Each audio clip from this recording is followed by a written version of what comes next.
When life happens, plans need to change. Shaping Change, hosted by certified financial planner Ross Marino, is dedicated to helping financial advisors better serve their clients when life takes those unexpected turns. Today, we are shaping change with Ashley Quamme.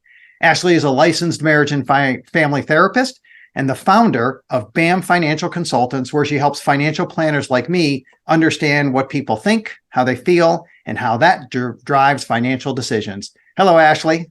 Hey, Ross. How are you? I am good. It is so nice to finally have you on the show.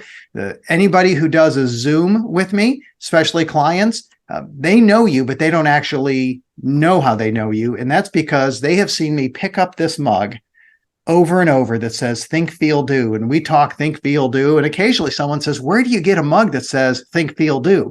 Well, you actually get that from Ashley. So let's start off with, how'd you come up with think, feel, do? Because I love those three words together.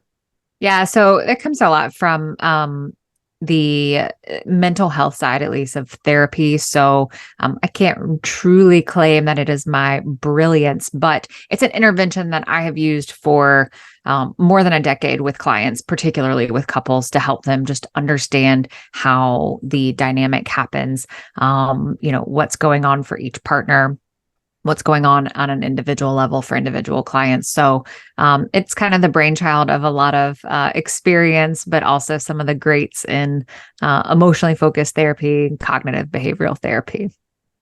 Today, we're going to talk about one of the biggest changes, one of the biggest transitions that most people go through, and that is retirement. And as we're preparing for retirement, today specifically, we're going to talk about couples or partners or married people.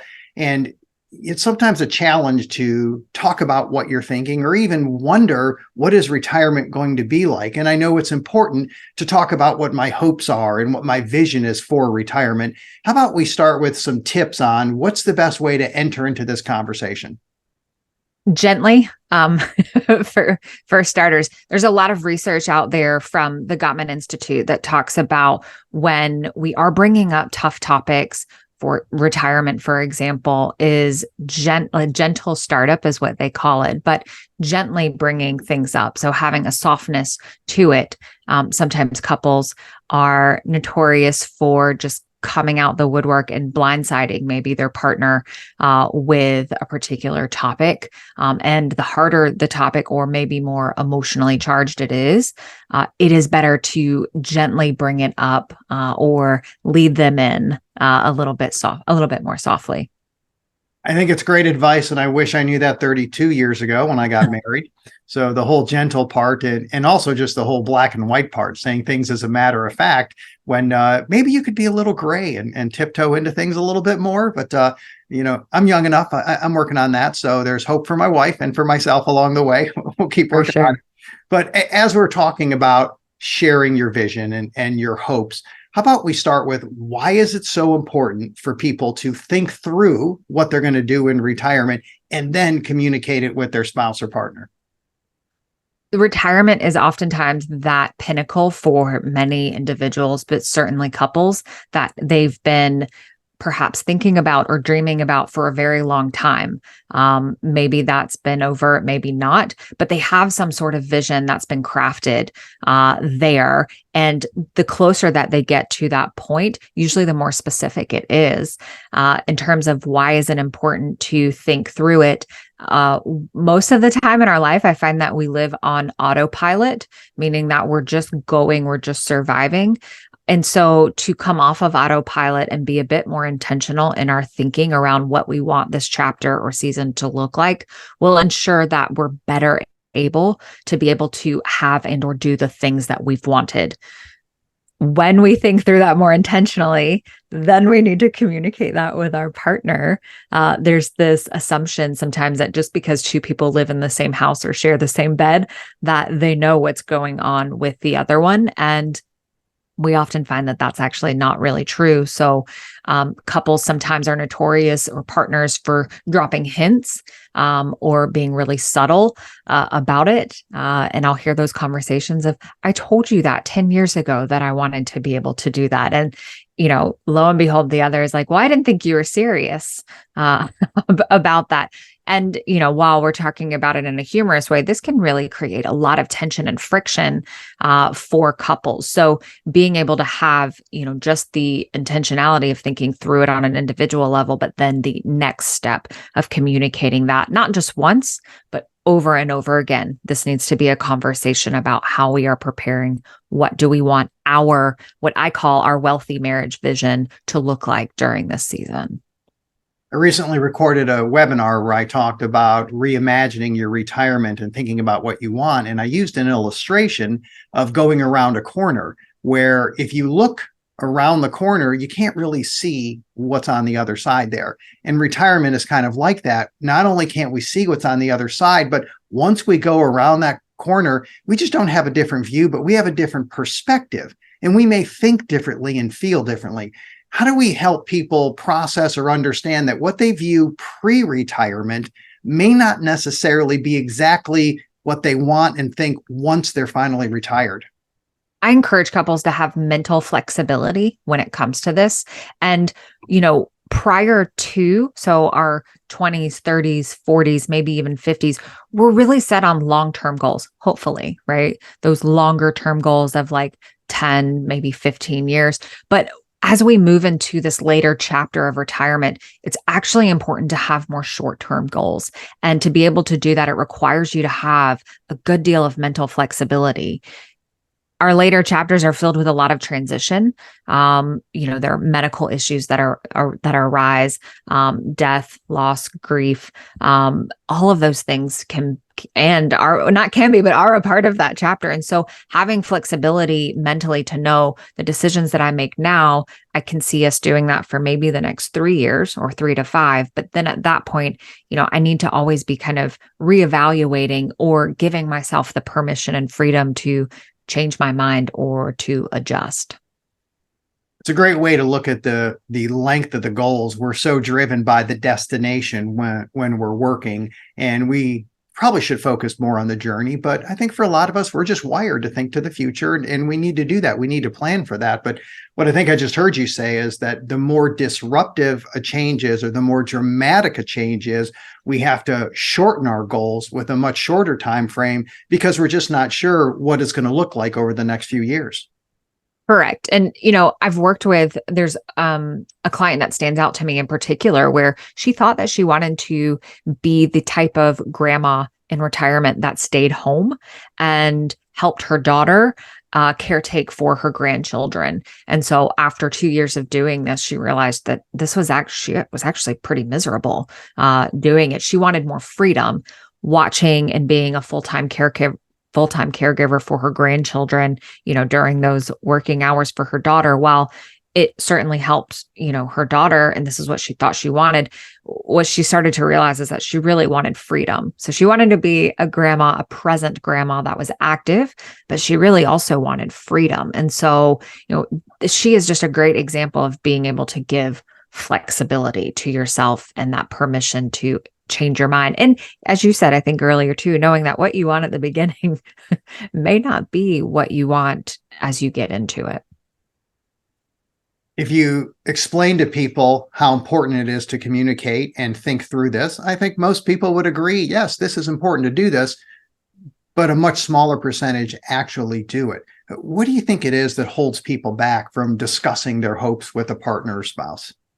I think it's scary. I think it's vulnerable. I think to discuss hopes and dreams and meaning lends itself to possible rejection from their partner. And we're not really wired that way to take those kind of emotional risks. Our brain is designed to help us, first survive and keep us safe. And that even includes emotionally too. And so if we have not previously practiced taking those emotional risks, sharing hopes and dreams with our partner and having those conversations, and you wait until all of a sudden you're, in later chapters, then it's going to be even harder to do. So it requires a good deal of courage to be able to talk with your partner about those hopes and dreams.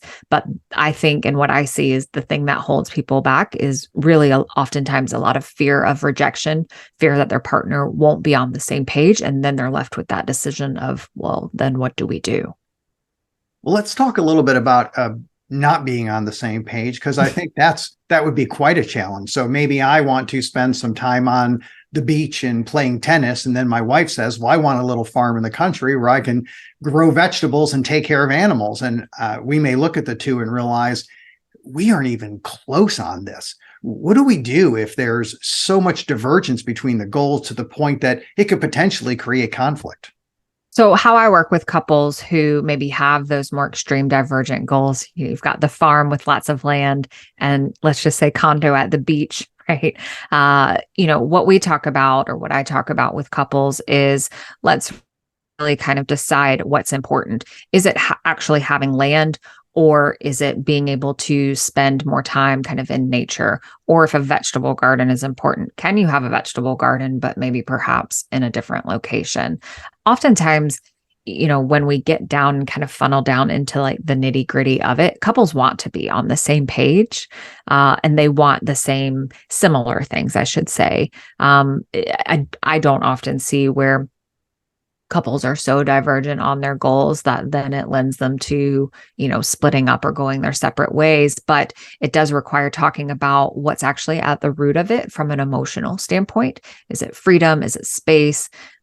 Is it, greater autonomy, what have you?